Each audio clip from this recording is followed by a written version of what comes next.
بسم الله الرحمن الرحيم.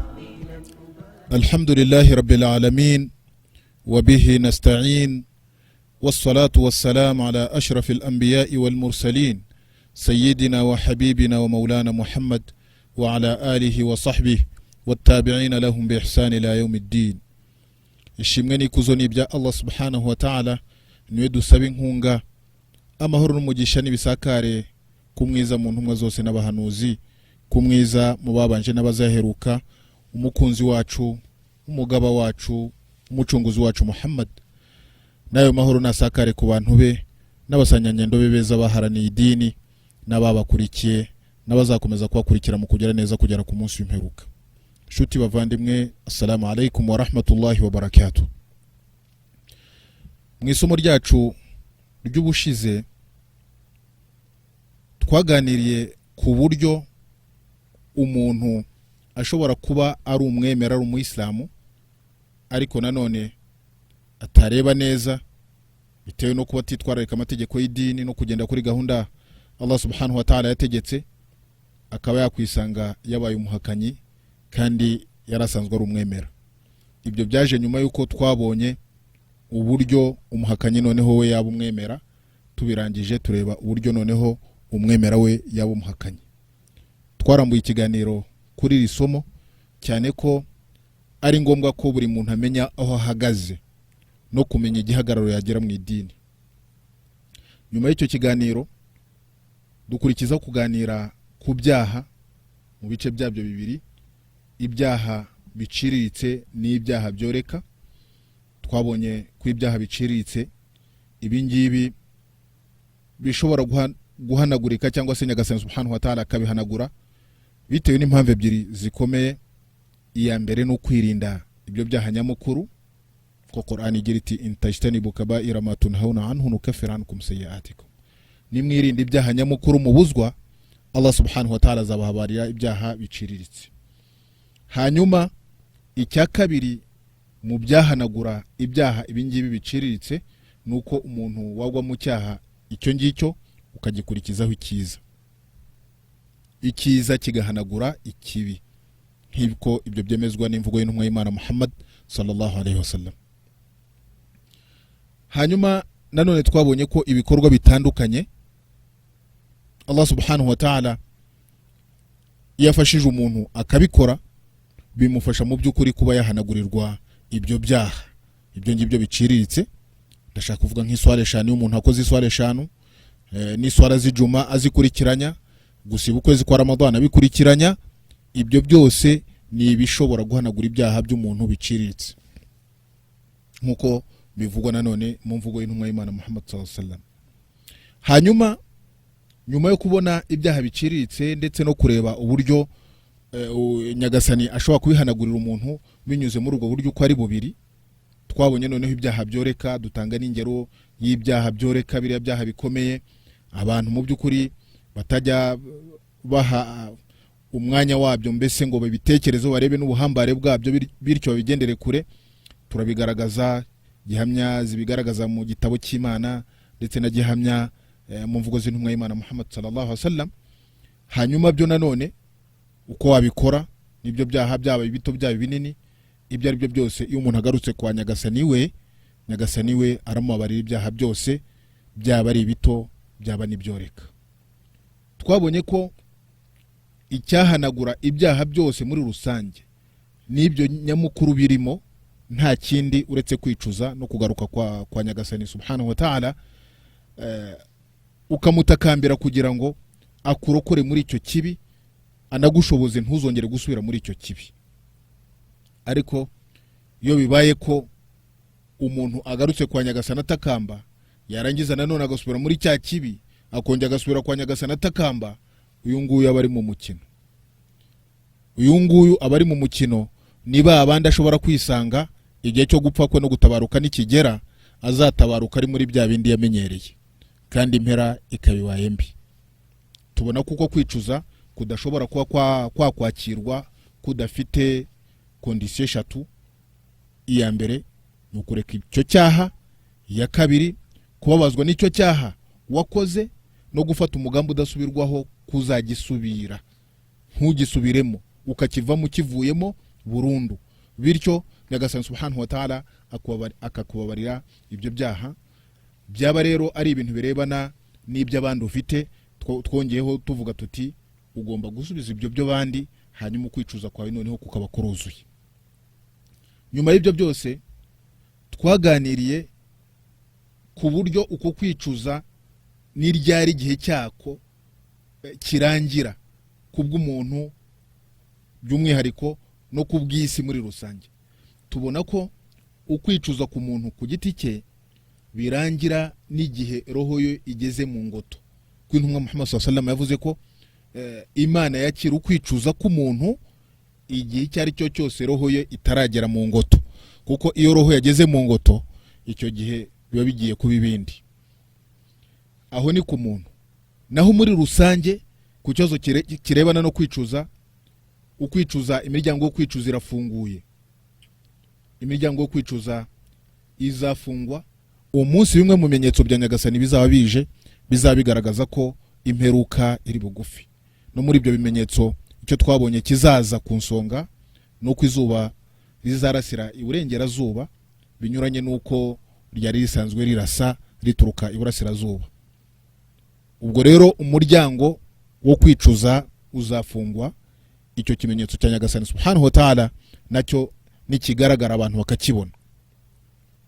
Ahangaha ni mu buryo mbese umuntu aba ashaka kugira ngo azave ku isi ari umukiranutsi, ari umuntu wagarutse kwa Nyagasani we, ari umuntu wicujije ibyaha,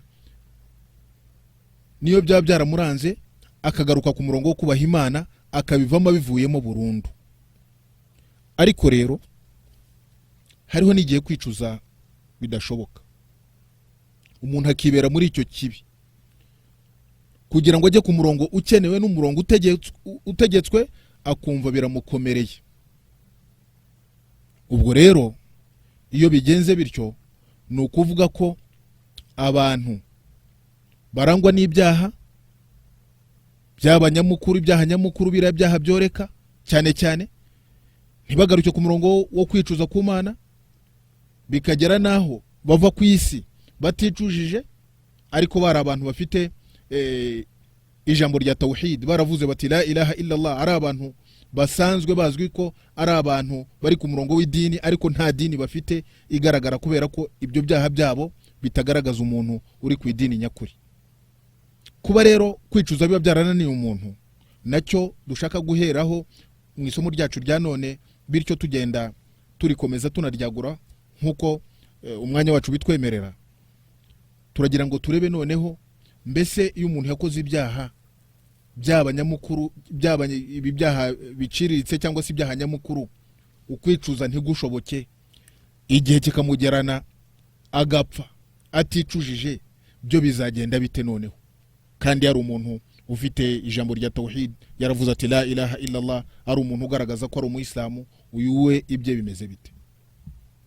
Icyo navuga kuri uyu muntu nuko mu by'ukuri agomba kumenya ko inzira aba yariharuriye ari inzira mbi, kubera ko ku munsi w'imperuka nta na gito icyo ari cyo cyose umuntu yakoze uretse ko azagisanga, akagisanga mu bitabo bye. Imana muri Qur'an iravuga iti yawma tajidu kullu nafsin ma amilat min khair muhdara wa ma amilat min su. Umunsi w'imperuka ni umunsi buri mutima, buri roho izasanga ibyo yakoze mu byiza byose biraho, byaranditswe, byarabitswe, nta kitakaye. Kandi ntabwo ari byiza gusa, ahubwo wa ma amilat min su, ahubwo n'ibyo umuntu azaba yarakoze mu bibi nabyo biraho, bikarushaho kuba bibi. Rero iyo wapfuye noneho na bya bibi byawe utabyicujije, ni umunsi abantu bazaba babaye intyoza zo kuvuga no kwiburanira ku buryo bukomeye, kandi mu by'ukuri abantu bazahembwa bingana n'ibyo bakoraga. Nyagasani ati yawma tati kullu nafsin tujadilu an nafsiha, umunsi buri mutima, buri roho izaza irimo kwiburanira, irimo kwivugira, yivuganira kugira ngo irebe uburyo yakiranuka n'ibihano by'iteka n'ibibazo byo ku munsi w'imperuka. Wenda umuntu akaba yatekereza ko azanavuga, wenda kuvuga kwe no kwiburanira kwe no kubintyoza kwe ku munsi w'imperuka wenda ko hari icyo byamumarira, kubera ko Nyagasani subhanahu wa ta'ala azahemba abantu bijyanye n'ibyo bakoraga kandi ntawe uzahuguzwa. Qur'an iti watuwaffa kullu nafsi ma hamilat, buri nafsi, buri mutima w'umuntu, buri wese azahemberwa byuzuye ibyo yakoze kandi nta n'umwe uzahuguzwa. Ni umunsi Nyagasani subhanahu wa ta'ala yicara adutinyisha no kuwutekerezaho, cyane cyane kuri babandi bakoze ibibi bakabigumamo, bakabitsimbararamo, bakageza naho bitaba Imana baticujije. Ahangaha Imana ibibutsa uriya munsi ikavuga iti wattaqu yawman turja'una fihi ila Allah, mutinyu umunsi muzagarurwa kwa Nyagasani wanyu, thumma tuwaffa kullu nafsi ma kasabat wa hum la yuzlamun, hanyuma buri nafsi, buri mutima ukagororerwa bingana n'ibyo wakoze kandi nta n'umwe uzahuguzwa. Abantu rero bari mu byaha, abantu bagomera Imana bakora bya byaha byoreka bifite n'inkurikizi zitari nziza mu buzima bwo kwisi, kubera ko harimo kugomera abandi magaragu b'Imana, wambura icyubahiro cyabo, wambura ubuzima bwabo, wambura imitungo yabo, ukora ibyo ukora. Bari bakwiye gutinya uriya munsi bazagaruka kwa Nyagasani wabo, hanyuma buri umwe agahabwa ibyo yakoze, agahemberwa ibyo yakoze, kandi nta n'umwe uzahuguzwa imbere ya Nyagasani. Ni umunsi nk'uko Nyagasani awuvuga agira ati yawma idhin yasduru an-nasu ashtata liyuraw a'malahum, uwo munsi w'imperuka ni umunsi abantu bazaza bavuye mu mva zabo udutsiko n'udutsiko. Ikizaba kibazanye n'iki? Ikizaba gishishikaje buri umwe n'iki? Nta kindi, ni ukugira ngo buri umwe azarebe ibikorwa yakoze mu isi, azarebe ibikorwa yakoze mu isi. faman ya'mal mithqala dharratin khayran yara, uzakora n'icyaba kingana ururo ariko ari cyiza, uwo nguwo azakibona, ko azasanga cyaranditswe, cyarabitswe, kimutegereje. waman ya'mal mithqala dharratin sharran yara, kandi na wa wundi uzakora niyo kaba kangana nk'ururo nanone kabi, gikorwa kibi, niyo cyaba ari gito cyane, nacyo ntugire ngo ntuzakibona. Niba rero ibikorwa biba bito biba binini abantu bazabibona, hanyuma bikageza aho abantu bashobora gukora ibyaha bagomera Allah, bakora bya byaha byoreka ntacyo bitayeho, mu by'ukuri bari bakwiye gutekereza no kureba aho barimo kuganisha imibiri yabo n'imitima yabo, kubera ko ejo niba none ahangaha ubona ibintu bikoroheye, ejo bizaba bigukariye. Abantu rero kubera ibi byaha baba barakoze no kubera aba bandi turimo gutangira kugaragaza hano baba barakoze ibyaha barangiza ntibicuze, bazaba abantu bazaba batandukanye ku munsi w'igihagararo, haba ari mu kuzuka, haba ari mu gukoranywa, haba ari mu guhagarara hahandi ku gihagararo bahagaze kuri rya zuba twavuze mu bizaba biriho ku munsi w'imperuka, haba ari mu kubarirwa, haba ari mu guhabwa ibitabo. Ibyo byose bizaba bitandukanye bijyanye n'uko umuntu yarahagaze ku isi. Abangaba bageze aho bapfa baticujije n'ibibi bakoraga ku isi, byumvikane ko kuzuka kwabo bizabavuna. Igihe bazaba abandi bazaba barimo gukoranywa banaboroshya, bo bazakoranywa ku buryo bubagoye kandi barimo guhura n'ingorane, ndetse n'ingorane zaho bazaba bahagaze ku munsi w'imperuka zizagenda zirutana bingana n'uko umuntu nawe yari ameze mu buzima bwo ku isi. Nta n'umwe uzabona ibyanyuranya n'uko yari ahagaze n'igihagararo cyari afite mu idini. Abari bahagaze neza bazahabona ibyiza, n'abari bahagaze nabi cyane bazabona ibibi cyane. Abari bahagaze mu rugero ni mu rugero, gutyo buri muntu azasarura ibyo yahinze. Ibyo byose rero ni inkurikizi z'ukuntu abantu mu by'ukuri bazisanga mu bibazo bitewe no kuguma mu byaha no kudashaka kugaruka kwa Nyagasani, bikagera naho bitaba Imana baticujije. Abantu rero baba barapfuye baravuze bati nta yindi mana ikwiye gusengwa by'ukuri uretse imana imwe rukumbi, na Muhammadin intumwa y'Imana, bisobanura ngo la ilaha illallah Muhammadun Rasulullah. Bagapfa ariko noneho bagapfa hari ibyaha runaka bakoraga ndetse ntibanabyicuze, abangaba bagabanyijwemo ibice bitatu. Igice cya mbere, iki cyo nta kibazo kizahura nacyo. Kubera iki? Ni igice kizaba kigizwe n'abantu ibikorwa byabo bizashyirwa ku minzani, hanyuma ibyiza bakoze bikaba byinshi kurusha ibibi bakoze. Ubishyize nko ku gipimo cy'amanota ujanishije, ni abantu bazaba bafite guhera kuri 51% kuzamuka. Niba uzaba ufite 51% kuzamuka, bigaragaza ko hari ibyo uzaba warakoze, ariko nanone amanota yawe ntashamaje, ariko ntabwo uri muri ba bandi batsinzwe.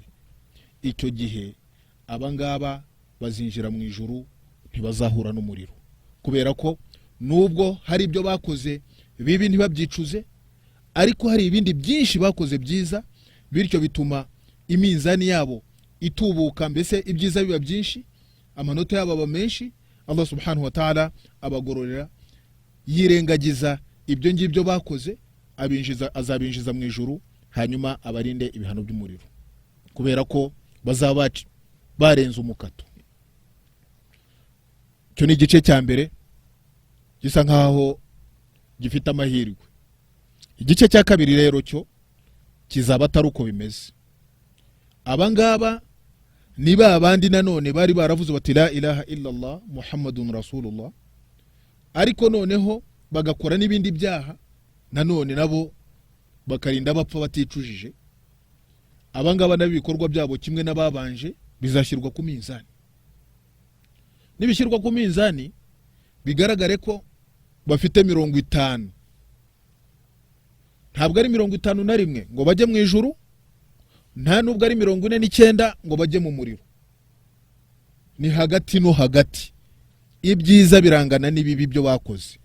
Abangaba rero nibo bitwa ashabul araf, abantu ba araf, bazaba bari ahantu hagati y'ikicaro cy'abantu mu ijuru n'ikicaro cy'abantu mu muriro. Abangaba Imana yabavuzeho muri Quran, ivuga iti hagati y'abantu mu muriro n'abo mu ijuru hazaba hari paziya, naho ngaho araf hari abantu bazwi ushobora kumenya. Noneho aba bantu bazahagarara aho ngaho nta kindi kizaba kibahagaritse, ni ukubera ko ibikorwa byabo mu by'ukuri ntabwo byabazamura ngo bibajugunye mu ijuru ako kanya, nta nubwo byabamanura ngo bibamanure mu muriro ako kanya. Bazategereza urubanza Imana izabacira n'itegeko Imana izabafataho. Abangaba bazajya bahamagara abantu bo mu ijuru, bababwire bati salamun alaykum, banabasuhuze bati amahoro y'Imana abane namwe, amahoro y'Imana abe kuri mwe. Ataba abantu mu by'ukuri binjiye mu ijuru, nabo ubwabo bazaba bararyinjemo, ko ntawe uzinjira mu ijuru ngo kubera ko nakoze ngo ibikorwa byanjye nibyo bizanjyana mu ijuru. Abantu bazajya mu ijuru kubw'imbabazi z'Imana n'impuhwe zayo. Turebye iby'Imana yadukoreye, hanyuma wareba twebwe ibyo dukorera Imana, niba ari no mu kuyigaragira, ntabwo dushobora kubinganya n'iby'Imana yateganyirije babandi bazaba barayigandukiye. Abantu mu by'ukuri bazajya mu ijuru kubera impuhwe z'Imana n'imbabazi z'Imana, n'ibindi byashimangiwe n'intumwa y'Imana Muhammad sallallahu alaihi wasallam. Ntawe uzajya hariya yidoge avuga ateba ijuru ndigiyemo kubera ko narivunikiye, nimetumika sana, narakoze cyane, ibintu nk'ibyo ngibyo. Reka da, tuzarijyamo kubw'impuhwe z'Imana n'imbabazi zayo, kubera ko baba ari n'abakora ntibabura n'ibindi bya bindi bagomera Imana bakayigomera. Kabona nubwo bakwicuza ariko bicuza bamaze kugoma. Nukuvuga abantu bareba inema Imana yaduhaye n'ingabire Imana yaduhaye, bityo kugira ngo tugaragire Imana ukuri ko tugomba kuyigaragira. Abangaba rero bazajya bareba abantu mu ijuru, bazajya babwira ati rwose amahoro y'Imana abe kuri mwe. Abo mu ijuru nabo bazaba baryinjiyemo bavuga bati ni ingabire Imana itwihereye mu by'ukuri, ntabwo twari tuzi ko bizagenda gutya, nta nubwo twari tuzi ko urubanza ruzacibwa rutya. Nanone indoro zabo n'uburanga bwabo noneho babwerekeze ku bantu bari mu muriro. Niba berekeza ku bantu bo mu muriro bazahita basaba Nyagasani bagira bati Nyagasani Imana la taj'alna ma'al qawmi adh-dhalimin, utubabarire ntuzatugenere kuzatubanisha n'abantu bahuguje imitima yabo, abantu banze kugendera kuri gahunda zawe. Aba ni abantu batari ku murongo. Ni ikikwereka ko rero abangaba bazakomeza kuba muri icyo kibazo n'icyo gihirahiro kugeza ubwo Imana izaca iteka iti kubw'impuhwe zanjye n'imbabazi zanjye nimwinjire mu ijuru nk'uko n'abandi nabo baryinjiyemo. Abangaba ni babandi ibyiza byabo bizangana n'ibibi byabo. Nta byiza birenze bibajyana mu ijuru, nta n'ibibi nanone bikabije bibajyana mu muriro, bari hagati no hagati. Itegeko ryabo rero nuko nabo bazajya mu ijuru, ariko bazaba bamaze guhagarara igihe kingana gite? Bazaba bahamaze igihe kingana gite? Imana ubwayo yihariye kumenya igihe bazaba bahamaze. Imana ubwayo yihariye kumenya ibibazo bazaba bahuriye naho hantu, nuko imitima yabo izabidiha bibaza niba bajya mu muriro cyangwa se bajya mu ijuru. Umuntu rero w'umushishozi yagombye gukora ku buryo byibura ibikorwa bye byaba byinshi n'ibyiza bye bikaba byinshi kurusha ibyaha bye, kugira ngo byibura azisange ari muri rya tsinda rya mbere, naryo kandi rizajya mu ijuru nyuma y'urubanza rukomeye. Iryo ni itsinda rya kabiri.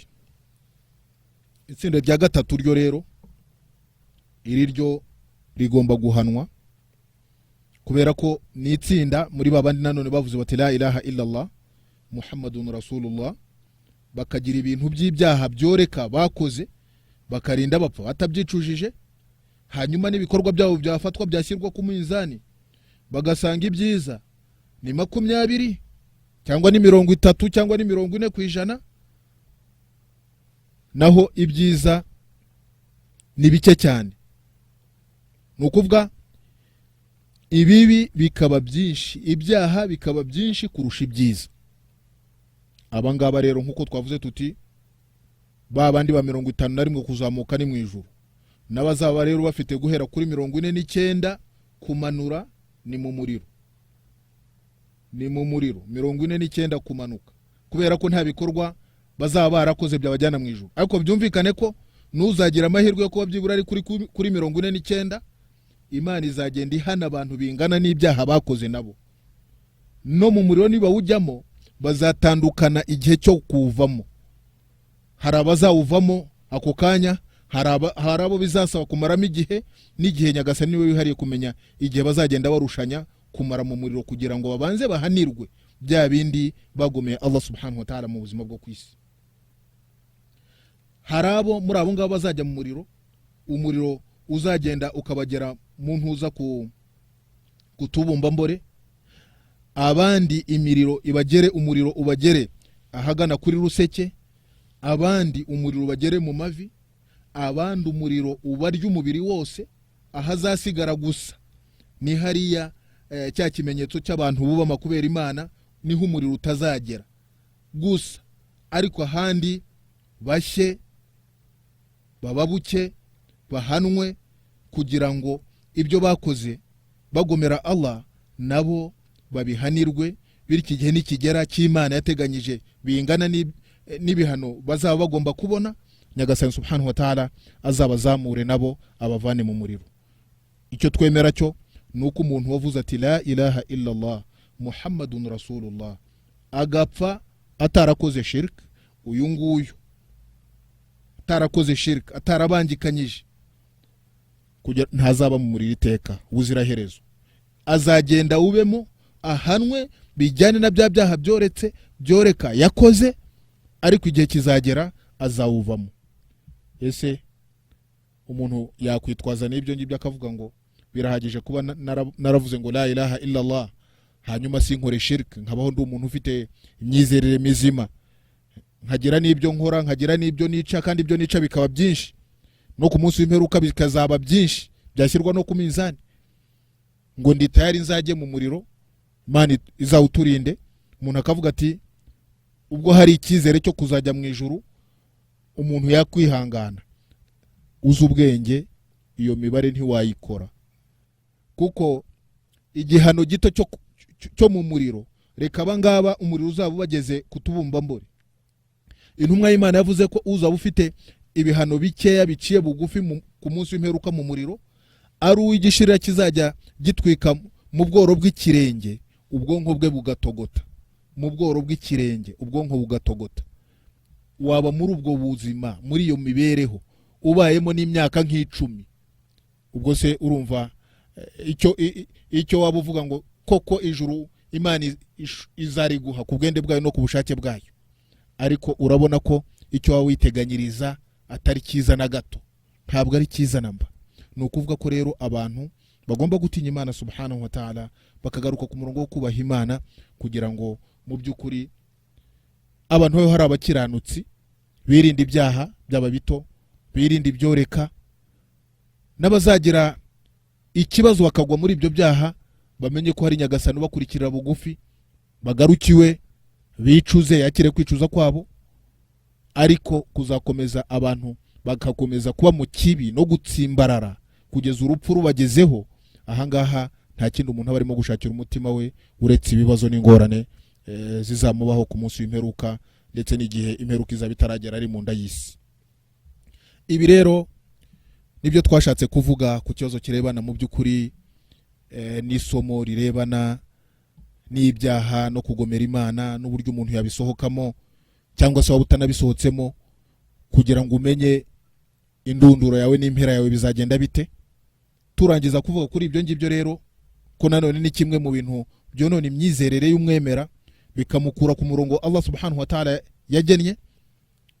Noneho igihe kirageze kugira ngo nanone tuganire ku kindi kibazo gikomeye abantu bamwe na bamwe babona ko kiba cyoroshye kubera ubujiji bwabo, ariko imbere ya Nyagasani gikomeye, kirakomeye, kubera ko kiganira kubeza muri umma, mubeza mubemeye Imana bakemera n'intumwa y'Imana Muhammad sallallahu alaihi wasallam. Nacyo si ikindi, ni ku kibazo kirebana n'abasanyanyendo b'intumwa y'Imana Muhammad, Imana yiha amahoro n'umugisha. Iki nacyo ni ikintu gikura abantu mu Buislamu, kandi mu by'ukuri babona ko nta kibazo bafite, ukumva nta n'impungenge bibateye kwicara kuri aba bantu abasanyanyendo b'intumwa y'Imana, babatuka, babavana mu idini mu Buislamu, ndetse no kugaragaza ko ari abahakanyi, hanyuma no kugaragaza ko ukwishimirwa kwabo n'Imana ari icyaha mu idini, atari ikintu cyo. Ibi byose bitandukanye, mu by'ukuri bitandukanye n'ibyo dusanga mu gitabo cy'Imana bivuga kuri aba bantu abasanyanyendo b'intumwa y'Imana Muhammad sallallahu alaihi wasallam, mu kwemera kwabo, mu masengesho yabo, no kwitangira kwabo Imana. Umuntu rero utinyuka ntagire ubwoba bwo kuvuga ngo abasanyanyendo n'abakafiri, abaswahaba n'abakafiri, akabatuka. Sinzi ko noneho umuntu wemera Qur'an akemera n'amahame y'intumwa y'Imana Muhammad sallallahu alaihi wasallam yagira ubwo bwo kuvuga ati ahubwo mwebwe biragaragara ko ari mwe bakafiri, kubera ko mu byo murimo kuvuga muragaragaza, murimo murahakanya Imana, mugahakanya n'intumwa y'Imana Muhammad sallallahu alaihi wasallam, nkuko tuza kubibona cyangwa se nkuko tuzakomeza kubibona muri iki kiganiro gikurikiyeho kigiye kuvuga kuri iki kibazo, cyane ko ari ikintu kimaze iminsi noneho kigenda bamwe mu bantu bijiji bagisakaza, n'izindi jiji zikacyakira gityo. Ariko mu by'ukuri abantu birakwiye ko bamenya abasanyanyenda baribo, bakabasobanukirwa, bakamenya umwanya wabo, bakanamenya ko kubakura mu idini, ahubwo uwo nguwo bakura mu idini ari ubutari mu idini. Icyambere aba yahakanyije Imana, nkuko aya za Qur'ani zibigaragaza, zibashimagiza, zibataka, zibavuga imyato, nkuko hadithi nyinshi z'intumwa y'Imana zibagaragaza, zibataka, zibavuga imyato. We rero iyo uvuze ngo saba Silamu cyangwa se ntabwo arabemera Imana, kandi Qur'ani yaravuze ko arabemera Imana, ubwo nukuvuga ko ubuhakanyije Qur'ani, ubuhakanyije na sunna z'intumwa y'Imana Muhammad sallallahu alaihi wasallam. None se tuvuge ko ari we mu Islam? Hanyuma n'intumwa y'Imana Muhammad sallallahu alaihi wasallam ubwo yaravuze iti, umuntu uzabwira undi akabwira mugenzi we ati wowe uri umuhakanyi, ntabwo uri umuyisilamu. Ati umuntu ajya areba neza ashishoza, urebe niba uwo urimo kuvuga ko ari umuhakanyi koko. Niba byo akaba ari umuhakanyi, uzaba ugize amahirwe, ariko niba atari ibyo, ni uko wowe uzaba urimo kuvuga utyo, ni wowe uzaba uri umukafiri. Iyo ni imvugo y'intumwa y'Imana Muhammad sallallahu alaihi wasallam. Natwe twakumva umuntu avuga ngo abasahaba n'abahakanyi n'abakafiri, n'ibyo Qur'an yabavuzeho, n'ibyo intumwa Muhammad sallallahu alaihi wasallam yabavuzeho, ugasanga koko nta gushidikanya ku bukafiri bw'abakafirisha abantu beza muri iyi umma, abantu baharaniye idini ku buryo bugaragara, nta n'abandi ku buhamya bwa Qur'an no ku buhamya bw'imvugo z'intumwa y'Imana Muhammad sallallahu alaihi wasallam bashobora kuzaboneka bakora nk'ibyo bari abantu bakoze mu idini. Abasanyanyendo rero cyangwa abasahaba, umuntu avuze abasahaba kuko kenshi abantu bagenda niryo jambo rikunda kumvikana, abantu bavuga ngo basanyanyendo cyangwa se abasahaba mu buryo butomoye neza ko niryo jambo Qur'an yabavuzemo, niryo jambo intumwa y'Imana yabavuzemo. Ni bantu ki koko? Mbese bafite mwanya ki? Ese koko ibi nasasiye mvuga ko ari abantu bashimwa n'Imana birahari muri Qur'ani?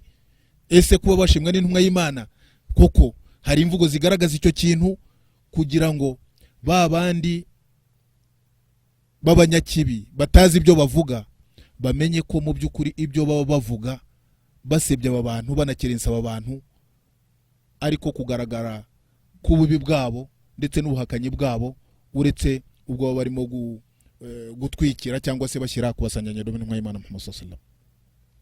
Abasanyanyendo rero, iyo havuzwe abasanyanyendo cyangwa havuzwe umusahaba, haba hashaka kuvugwa umuntu wese wabonye intumwa y'Imana Muhammad sallallahu alaihi wasallam akayemera, intumwa y'Imana ikarinda itabaruka akiri ku murongo, kandi intumwa y'Imana imwishimiye. Uwo niwe musanyanyendo.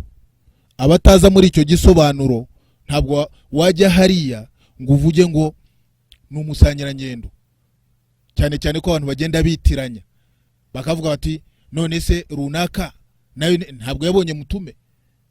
Niba se yaramubonye, bakubwiye ko intumwa y'Imana yapfuye imwishimiye, bakubwiye ko yapfuye ari ku idini y'intumwa y'Imana Muhammad sallallahu alaihi wasallam.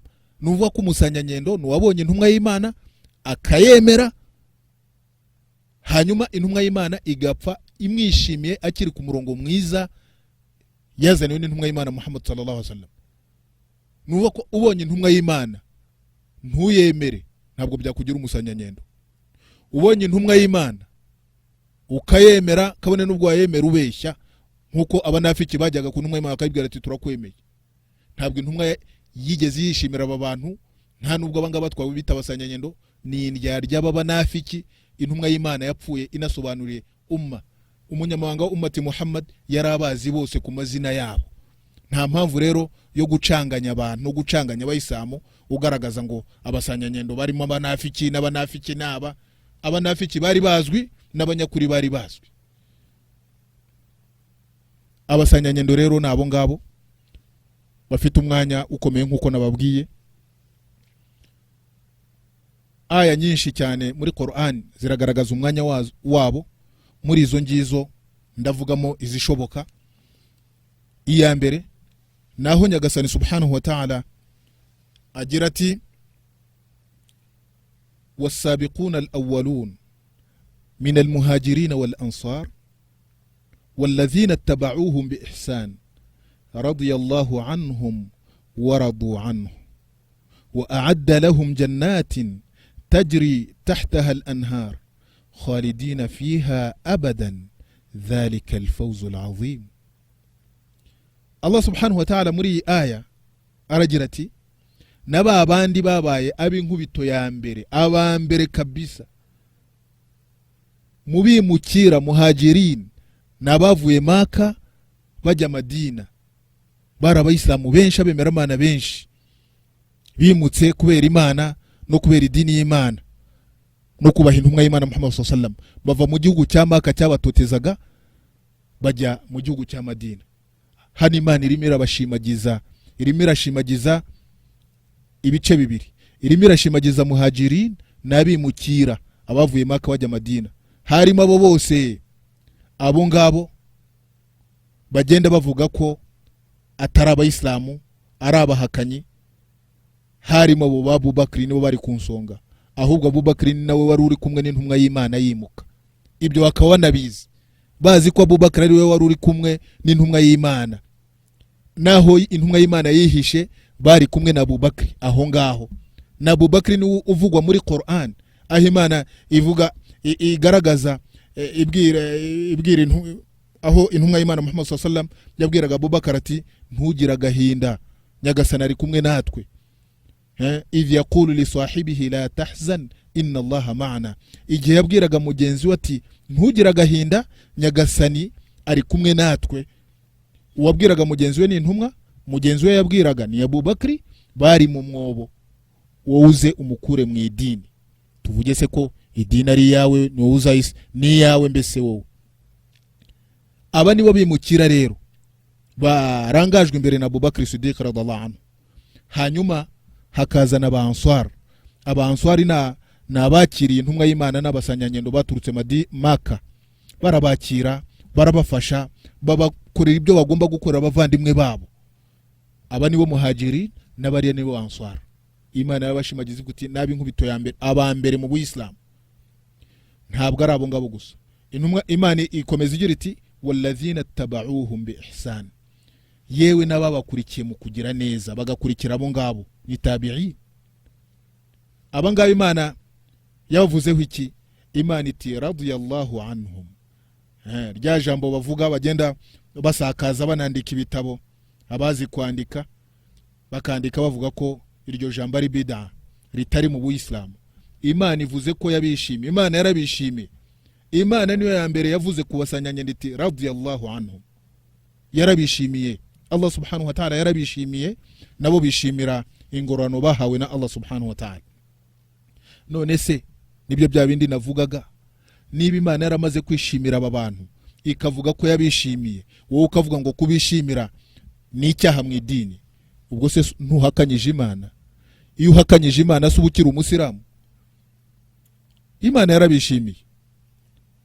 Agahinda kakwica, kaguturitse umutima, byagenda bite? Bariya n'abantu bikirenga, radiyallahu anhum wa radu anhu, nabo bishimira ingorano Allah subhanahu wa ta'ala yabahaye. Wa a'adda lahum jannat, si ibyo ngibyo gusa byo kwishimirwa, ahubwo Nyagasani yabagorore n'ikirenzi cyo.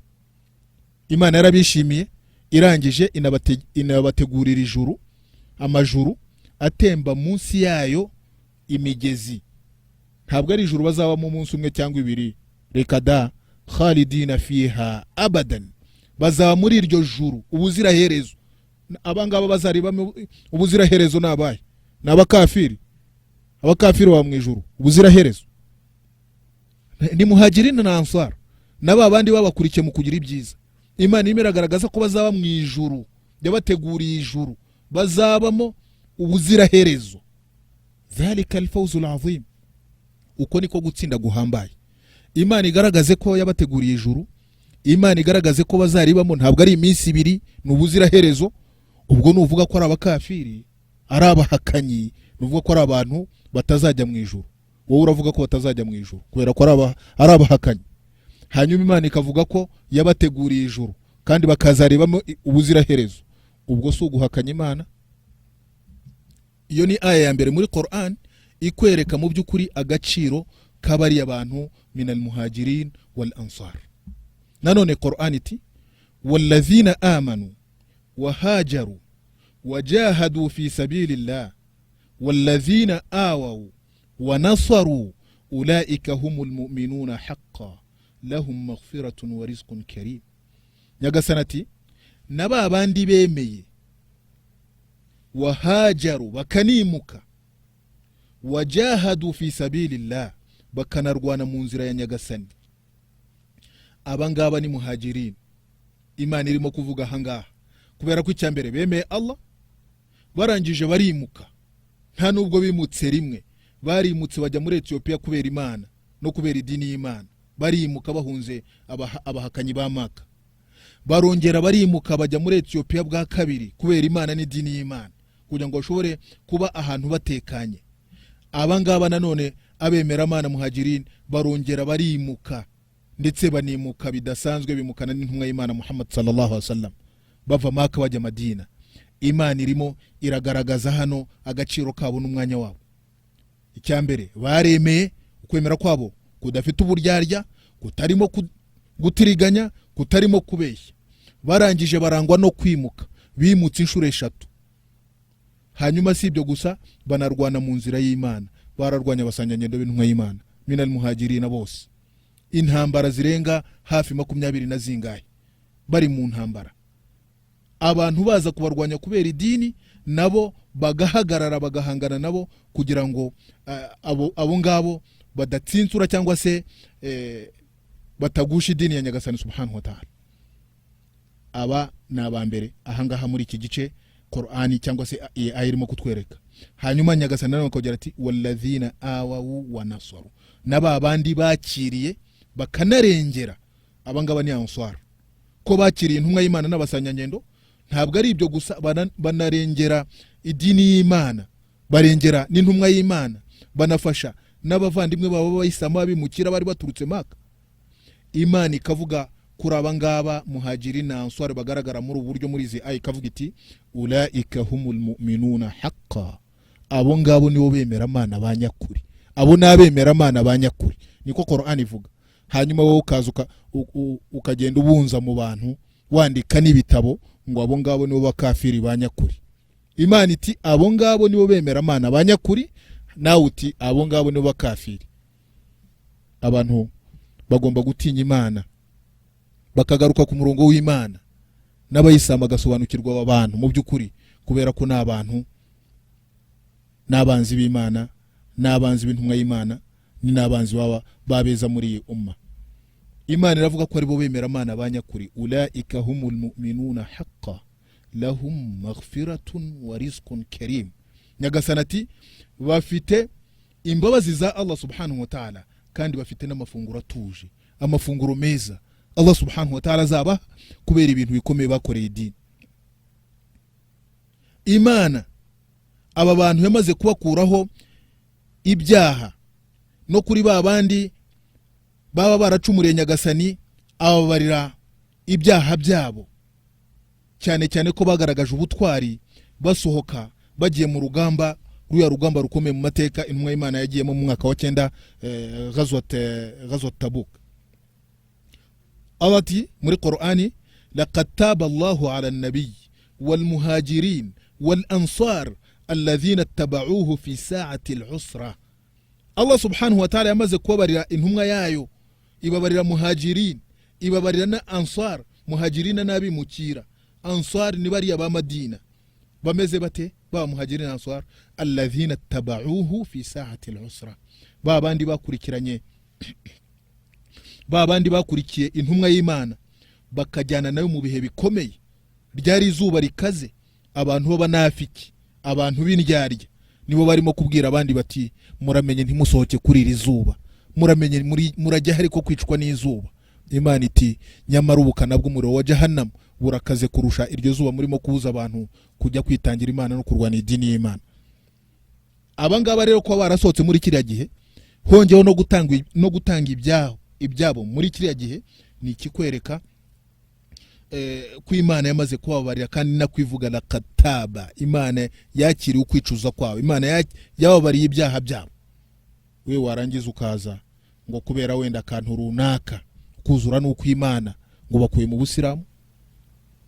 Imana yagaragaje ko ababimukira muhajirin nabo basangira nyendo basohotse bimuka banimuka bava Maka bajya Madina, ntabwo basohowe n'irari ry'isi, ntabwo basohowe n'inda zabo, basohotse kubera idini y'Imana subhanahu wa ta'ala. Imana igaragaza ko hagize n'ikiboneka mu byaboneka mu mitungo, bagomba kuba mu bambere bafashwa kugira ngo bave mu bibazo bari barimo. Imana ivuga iti lil fuqara, iyo mitungo lil fuqara al muhajirin, yagombye abagombye kuyigeramo uruhare bambere n'abatindi babimukira. Niko Imana yabise. Bameze bate? Alladhina ukhriju min diyarihim wa amwalihim, babandi basohowe mu ngo zabo bagateshwa n'imitungo yabo bakemera kubireka. Ababemeye guti byabo bati igihugu cyabo bati imitungo yabo, bata n'inzu zabo, barabyemera ibyo barabita, barasohoka kubera Imana. Icyari kibasohoye niki? Yabtaghuna fadlan min Allahi wa ridwana. Bemera ibyo byose kubita bashaka ingabire za Nyagasani subhanahu wa ta'ala, bashaka no kwishimirwa na Allah. Aba bantu bakoze biriya bagati igihugu cyabo, bagati ibyabo, bagati imitungo yabo, Imana ivuga ko banabikoze nta kindi barimo gushaka uretse ingabire za Allah no kwishimirwa na Allah. Si ibyo gusa, ahubwo wayansuruna Allah wa rasula, kandi barimo kurengera Imana, banarengera intumwa yayo. Kurengera Imana ni ugukora ibyo Imana ishaka, no kugenda ku murongo Imana ishaka, no kwamamaza idini yayo, no kuyiharanira. Ni ibyo bakoraga, no kuba bugufi intumwa y'Imana Muhammad sallallahu alaihi wasallam. Imana ikavuga iti ulaik humus sadiqun, abo ngabo nibo banyakuri. Niba Imana yise abanyakuri, wowe uze uvuge ngo aba bantu ntabwo ari abasiramu, aba bantu n'abantu atarabo kwishimirwa, n'abantu nta kiza kibaranga. Intumwa y'Imana, Imana nanone muri Qur'ani iti laqad radiyallahu anil mu'minin, mu byukuri Nyagasani yishimiye abemera Imana, idh yubay'unaka tahta ash-shajara, igihe barimo kuguha igihango cyo kwifatikanya nawe mu rugamba rukomeye rwo kurengera cyane cyane Sayyidina Uthman. Byatekerezwaga ko abahakanyi ba Maka bamufasheho imbohe, bamufashe, kandi yari yoherejwe n'intumwa y'Imana Muhammad sallallahu alaihi wasallam kugira ngo ajye kubaha inkuru y'uko intumwa y'Imana idashaka indwano, idashaka kubendereza, ahubwo ikizanye Maka ari ukugira ngo gusa yikorera umutambagiro mutoya umra. Abahakanyi ba Maka rero kubera ko barwanyije intumwa y'Imana, intumwa y'Imana isanga yakohereza Uthman, imwohereje Uthman atinda kugaruka, inkuru iza ivuga ko abahakanyi ba Maka babisha Uthman. Intumwa y'Imana iti urugamba ndarujyamo, niba nohereje intumwa kugira ngo ijye kubaha inkuru yituze, ibabwira ko twebwe turi abantu b'amahoro, dushaka amahoro, tunaharanira amahoro, aho kugira ngo bayifashe banayubahe bakaba bahisemo kuyigira nabi, nje kurwanya aba bantu. Intumwa y'Imana, abayisilamu bose, Muhajiri na Answari bari aho ngaho, bashyize ibiganza byabo hejuru y'intumwa y'Imana, babwira intumwa y'Imana ko bari tayari nabo kwifatikanya nayo muri urwo rugamba. Imana yari izi neza ibiri mu mitima yabo, nta buryarya bari bafite. Aba nibo bantu Imana yejeje, aba nibo bantu Imana yagaragaje ko ari abantu babemera Imana nyakuri. Irabishimira. Imana yabaye ya mbere kubishimira no kubivuga, birandikwa, bizasomwa kugera ku munsi w'imperuka, bizasomwa kugera ku munsi w'imperuka. Radiyallahu anhum wa radu an.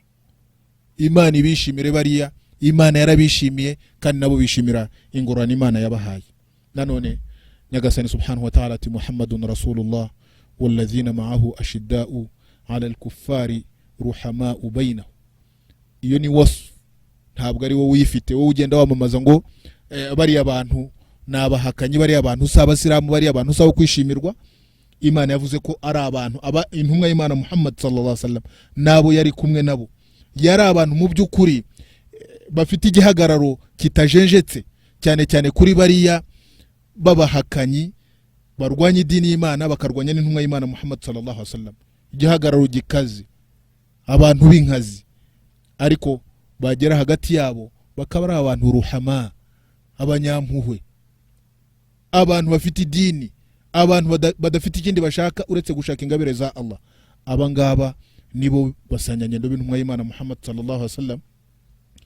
Abantu bajya bagenda basebya, batuka, ngaho umbwire rero aho idini y'umuntu yabiri, igihe asebya uw'Imana yahaye agaciro, igihe yandagaza uw'Imana yazamuye. Mbese muravuga iki? Niba Imana muri Qur'ani yaravuze aya nyinshi zigaragara zingana zirya, intumwa y'Imana yavuze imvugo zingana iki kuri aba basanyanyendo bayo? Ni nyinshi cyane ku cyazo kirabana basanyanyendo. Muri izo ngizo hari hadithi yaturutse kwa Abdullah, Imana imwishimire, avuga ati intumwa Muhammad sallallahu alaihi wasallam yaravuze iti Allah fi ashabi la tattakhidhuhu min ba'di gharadan faman ahabbahum fabihubbi ahabbahum waman abghadhahum fabibughdhi abghadhahum waman adhahum faqad adhani waman adhani faqad adha Allah waman adha Allah fayushak an ya'khudha. ati muramenye rwose mbarahiye kubw'Imana, mbaragije Imana kubasangirangendo banjye, mu basangirangendo banjye muramenye ntimuzabagire abantu mukinisha cyangwa se mugira abantu bo gukerensa no kwivugira uko mushaka n'imvugo zanyu, mukabaha ibyo mwishakiye mu bisingizo byanyu n'ibyo mubavugaho. Intumwa y'Imana iti faman ahabbahum, uzabakunda azaba bakunze kubera ko nanjye mbakunda. Uzabanga kandi uwo nguwo nanjye uwo nguwo azaba nyanze. Uzabagirira nabi azaba ngiriye nabi,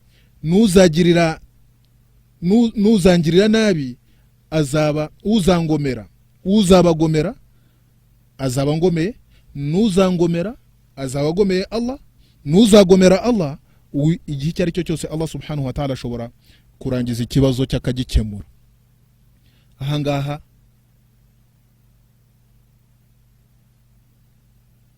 umuntu rero gutinyuka akanga abasangirangendo b'intumwa y'Imana, uku ni ukurengera no kurenga imbibi n'imbago. Hanyuma intumwa y'Imana Muhammad sallallahu alaihi wasallam muri indi hadithi yaturutse kwa Imran ibn Husayn radhiallahu anhu, intumwa y'Imana Muhammad sallallahu alaihi wasallam iragira iti khairu ummati qarni, abantu beza muri umma yanjye ni abantu ni ikinyejana nabanye nacyo, abasangirangendo banjye abasahaba. Thumma alladhina yalunahum, hanyuma n'abazabakurikira nibo beza. Thumma alladhina yalunahum, hanyuma n'abazabakurikira. Intumwa y'Imana yavuze ubwo abasangirangendo na tabi'in na tabi'i tabi'ihi n'ababakurikiye. Hanyuma intumwa y'Imana yaravuze iti nyuma yaho hazaboneka abantu batanga ubuhamya batanabusabwe, bagahemuka batanahabwa indagizo ngo bazirinde, ari abantu bo bahemu gusa, bagatanga imihigo ku Mana badashobora kubahiriza.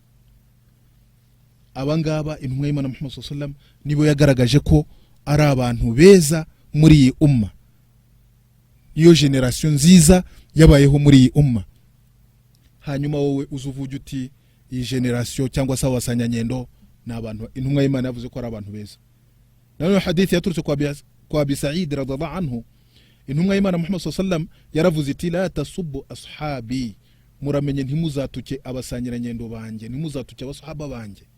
فلو أن أحدكم أنفق مثل أحد ذهبا ما بلغ مد أحدهم ولا نصيفه. kabone muramenye ntimuzatuke abasangirangendo banjye, kabone nubwo umwe muri mwe yatanga ibingana na Uhud ari zahabu, ugatanga umusozi, ni umusozi munini cyane ukawutanga ari zahabu, ntabwo byagera no ku gace cyangwa ku kintu gito bo batanze kubera idini. Uburyo bitanze kubera idini niyo watanga nk'ibingana n'umusozi wa Uhud ari zahabu, nta nubwo wageza wenda kurushyi rumwe kubyo batanze, nta nubwo byapimwa n'urushyi rumwe mu byo bakoreye idini. Hanyuma intumwa y'Imana Muhammad sallallahu alaihi wasallam nanone yagaragaje ko abasangirangendo bayo ari bo bantu beza ku butaka. Iyi hadithi yaturutse kwa Jabir radhiallahu anhu, intumwa y'Imana Jabir arakubwira ati kunna yawm al-Hudaybiyya 1400, ku munsi wa Hudaybiyya ni igihe intumwa y'Imana ashaka gukora imishyikirano n'abahakanyi ba Maka. No muri iyo mishyikirano hajemo ko intumwa y'Imana yasubira Madina idakoze umra, guhagarika intambara n'ibiki byose. Muri iyo mishyikirano abasangirangendo abo ngabo bageraga mu 1400 banarenga. Intumwa y'Imana yaravuze aho ngaho, nkuko Jabir avuga ati qala lana nabi sallallahu alaihi wasallam, intumwa y'Imana yaratubwiye iti antumul yawm, mwebwe uyu munsi khairu ahli al-ard, ni mwe beza ku bantu batuye ku isi, ni mwe beza kubabayeho kuri iyi si. Iyi hadithi ni muttafaqun alayhi, yemeranyijwe na Bukhari na Muslim.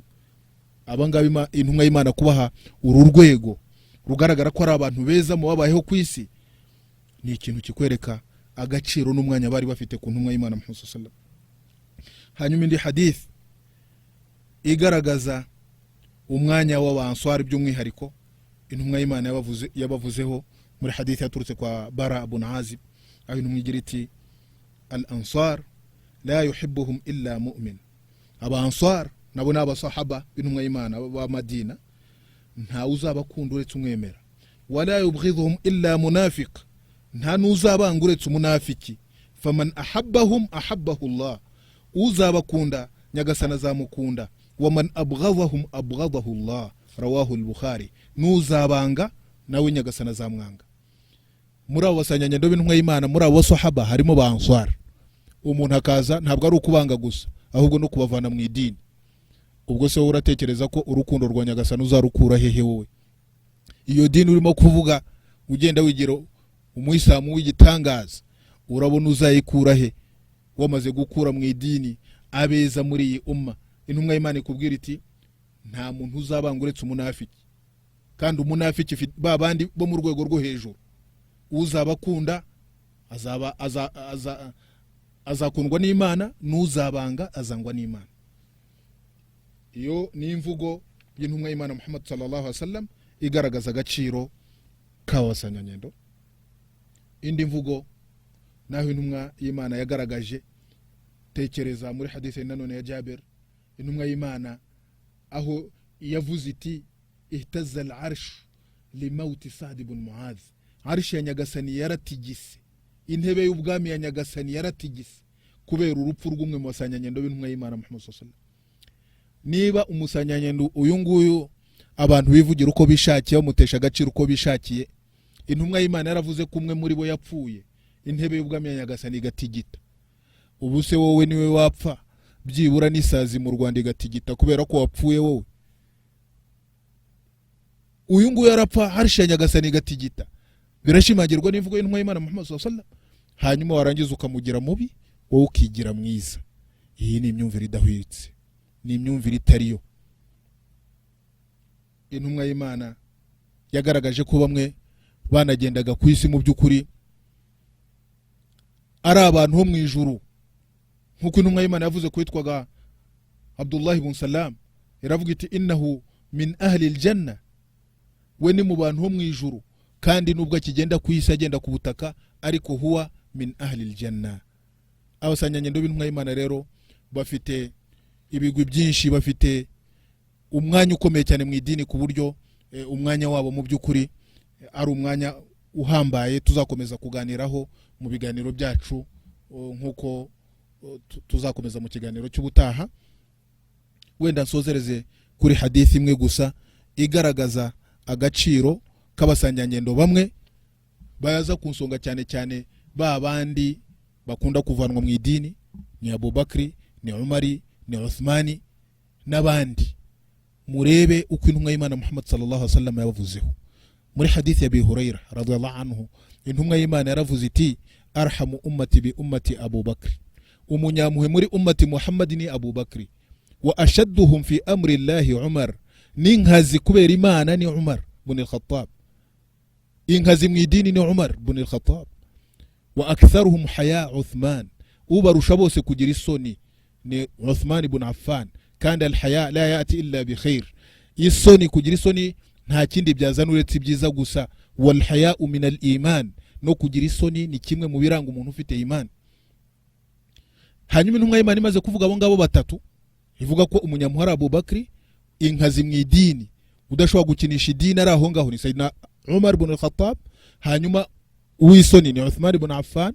Intumwa y'Imana iti wa aqra'ukum li kitabillahi Ubay, ubarusha bose gusoma igitabo cy'Imana Qur'ani ni Ubay. Wa afradukum Zaid, nubarusha kumenya ibijyana n'iminani ni Zaid ibn Thabit, ibijyana iminani, imigabane, kuzungura, ibintu nk'ibyo ngibyo. Wa a'lamukum bil halali wal harami Mu'adh ibn Jabal, nubarusha bose kumenya amategeko agendana na fatwa, iki ni halali, iki ni haram, ni Mu'adh ibn Jabal. Intumwa y'Imana iti wa inna likulli ummatin amin, wa aminu hadhihi al-umma Abu Ubaida Amir ibn al-Jarrah radiyallahu anhum ajma'in. Ngo kandi buri umma yose yabayeho yabaga ifite umunyamabanga, n'umunyamabanga wa ummati Muhammad ni Abdullah ni Abu Ubaida Amir ibn al-Jarrah. Niba intumwa y'Imana yarageze naho igaragaza agaciro k'abasanyanyendo n'umwanya wabo buri umwe imushyira mu mwanya we, igaragaza n'agaciro ke mu idini, hanyuma wowe ukaba utinyuka n'ururimi rwawe, no kubera abenshi n'ubujiji bubuzuyemo, aba bantu ukabavana mu idini cyangwa se ukabagira umwanya wo gukerensa. Urabona ko utataye inzira, urabona ko atari igihe cy'uko wagaruka kwa Nyagasani subhanahu wa ta'ala. Allah subhanahu wa ta'ala yakira kwicuza abangaba basanze ko nta yindi dini bakwigisha uretse kwangisha no gukerensa abeza muri iyi umma, nabo bagombye kugaruka kwa Nyagasani subhanahu wa ta'ala imitima yabo na roho zabo zitaragera mu ngoto. Kandi n'izuba ntabwo rirarasira iburengerazuba ngo tuvuge ngo tawu birarangiye, ariko abantu niba bashaka kumenya ukuri ko basanyanyendo, bari muri Qur'an, bari muri sunna z'intumwa y'Imana z'impamo, babaze n'abantu ahlul ilm, abantu bafite ubumenyi. Qur'an itifasalu hala dhikri in kuntum la ta'lamun, mwe niba ntacyo muzi mujye mubaza bamenye. Muzababaza abo ngabo bagenda bavuga ayo magambo, bagenda banasasa banigisha ibitari byo, bavana abantu ku murongo nyawo w'idini. Ubwo bumenyi babukesha aho bize nihi, ibitabo babisomye mu bihe bitabo. Nizera rero ko Imana nibishaka tuzakomeza iki kiganiro, kandi noneho nafashe umugambi wo kukirambura cyane ndetse no kwinjira mu myizerere y'aba bantu, kugira ngo abayisilamu mubamenye nkuko mubona izuba rirasa cyangwa se mubona rirenga, mumenye aho mugomba guhagarara, mumenye n'ukuntu mwabitwaraho. Ndasaba Nyagasani subhanahu wa ta'ala ko byatanzwe ibyavuzwe byaba by'umumaro kubabyumvishe. Ubwo naho ubutaha mu kiganiro kindi, baragije Imana mwari kumwe na Gahutu Abdul Karim. Wassalamu alaikum wa rahmatullahi wa barakatuh.